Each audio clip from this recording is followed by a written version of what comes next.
People are so brainwashed nowadays.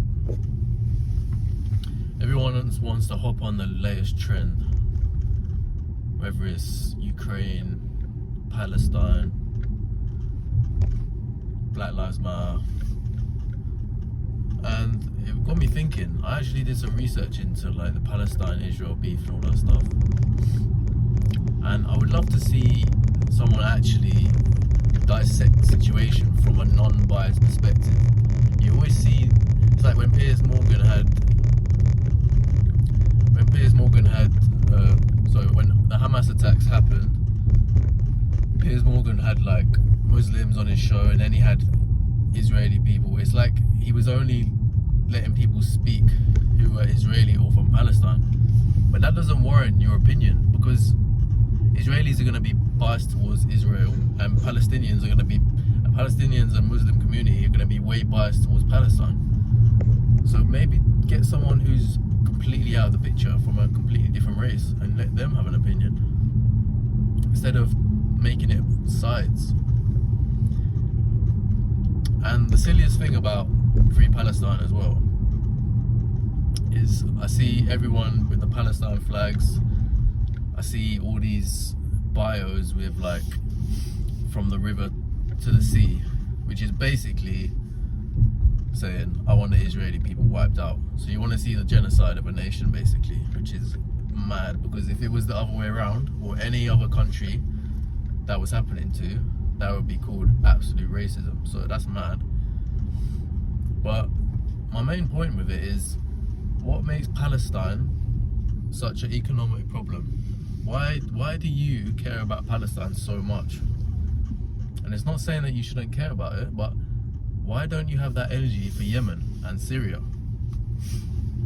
Like, if you don't know what's going on in Yemen and Syria, and you want to back Palestine to the hill, that you're gonna defend Palestine like with your life, and go out protesting because you're a Muslim, and not just because you're a Muslim, other people that are non-Muslim as well.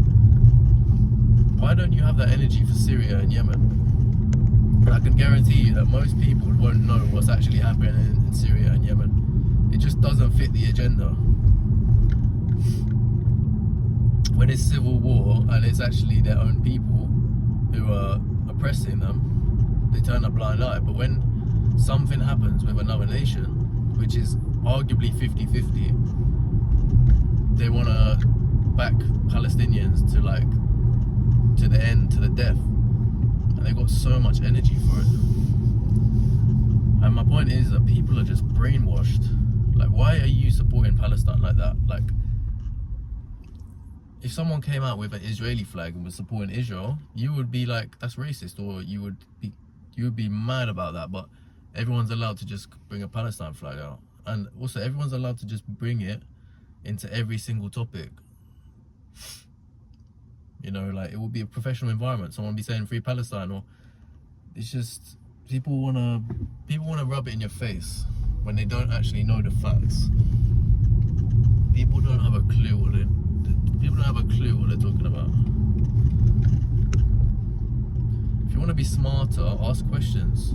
You know, be unbiased. Instead of picking up a Palestinian flag and protesting, and you don't even know what you're protesting for, maybe just do some research, educate yourself, and learn. And if you still want to back Palestine after you've done your research, fine, do your thing.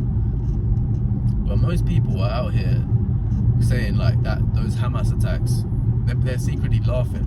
Like, how can you be laughing at the death of hundreds of people, like thousands of people being taken hostage? How can you support that in any sort of way? It's mad, this society.